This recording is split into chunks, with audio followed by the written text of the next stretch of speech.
early morning, getting off the ferry. Oh, usual ritual. Driving in the dark for an hour or so anyway. Gonna have done about 2,000 kilometres by the time we get home.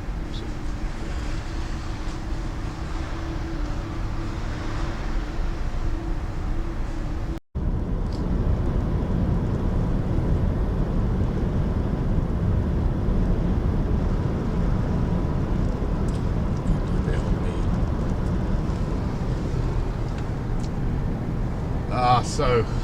It's 10 past 8 in the morning, and we rolled off the ferry quite smartish. We've already done 70 kilometres.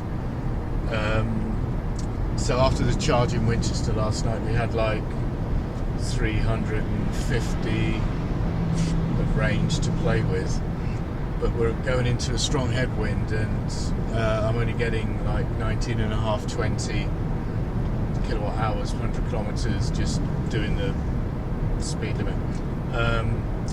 So we got another 100 kilometres to go to get to Le Mans, where we're going to plug in, but I've got 273 of range left, but I think I'm going to be probably about 120 by the time we get there, because we're burning it so fast.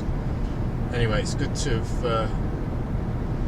got going on these nice straight flat French roads after the bumpy, lumpy, noisy stuff in the UK. So we hope to be home around lunchtime. So here we are just north of Le Mans. There are 6 175 kilowatt chargers and 250 kilowatt chargers. None of them are working.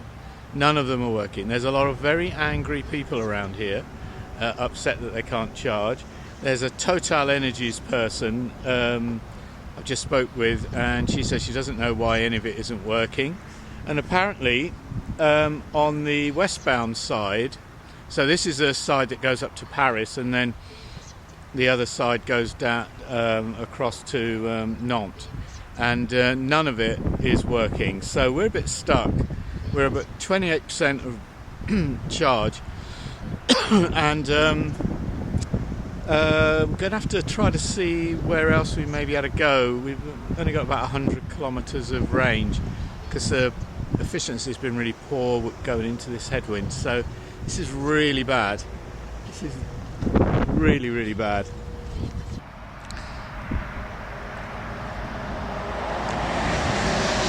Well, that was a bit of a panic. We decided to head up the A11 towards Paris, and on the basis that there was another charging station. We didn't know if it was Ionity or what it was. It's way out of our way. It's not the direction we want to go, but at least we're on a charger. We got down to 20%, 77 kilometres of range, which for people in the UK that may sound like plenty, but everything's very spread out here, and we can't even see where we can get off the motorway to turn around and go back to Le Mans, so we can start to go south again, because we're not in the right direction here. Anyway, we're charging quickly and we're charging reliably. So that was, but we're going to be about hour and a half probably behind where we wanted to be in terms of getting home. Anyway, at least we made the charging. So we're finally heading south, having charged up at Ionity. Quite interesting, by the time we got back, we were charging for about 45 minutes. There was another e-Niro there, a Mercedes EQ and an Ioniq 5, plus somebody with a Peugeot 308e who was still trying to figure out how to charge it. I explained it to him, but I don't know, maybe my French isn't good enough, or he wasn't listening, I'm not sure. But anyway, Mrs. e-Niro in charge, and face forward. Yeah, basically you don't. I mean, obviously, any electric vehicle driver knows full well that individual chargers break down from time to time. But when you get a whole bank of them, like Ionity, I mean, I've sometimes been to Ionity and there's 4 or 5 of them, and one is out of order, but all the others are working. But all of these, there were 8 chargers at this Total Energies, 6 really fast ones and 2 50 kilowatts. None of them were working. We spoke to a Total Energies person who was also wandering around scratching her head as to why they weren't working. Because apparently across the road, the other side of the motorway, they were working. But what it meant for us was a 60-kilometre detour. We had to go towards Paris,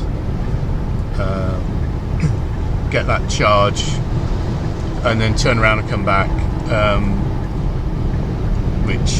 So we are an hour, more than an hour later than we were planning to be. But anyway, things still not totally perfect in the world of electric cars, but here we are on the A28 heading towards Tours, a fantastic motorway. It's not that busy between Le Mans and Tours. We've got 276 of range. We've got 229 kilometres to get home, but we're going to have to stop again and charge because we're burning through the power, going into a headwind,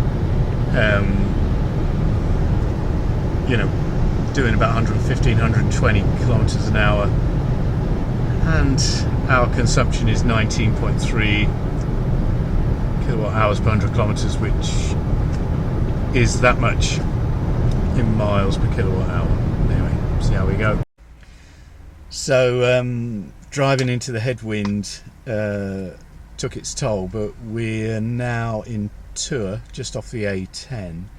Got about 170k to get home, and we had 190 of range, and we were really, again, 19 kilowatt hours, 100 kilometers.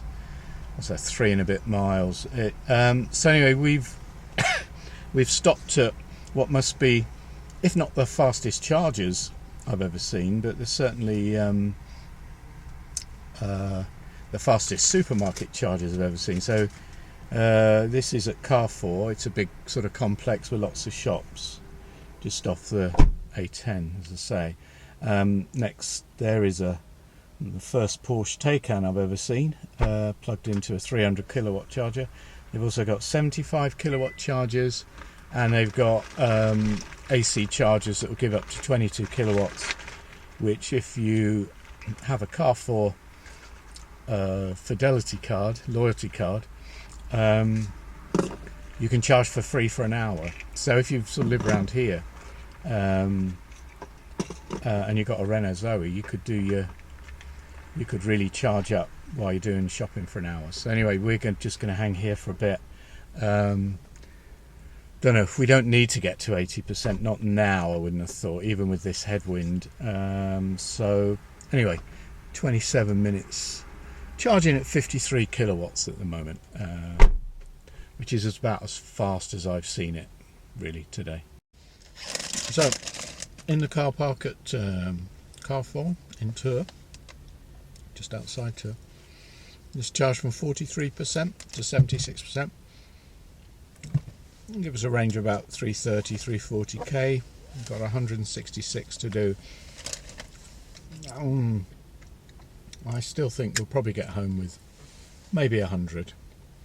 We'll see. We're into this headwind, but feels good. Only an hour and 3/4 of driving, we hope.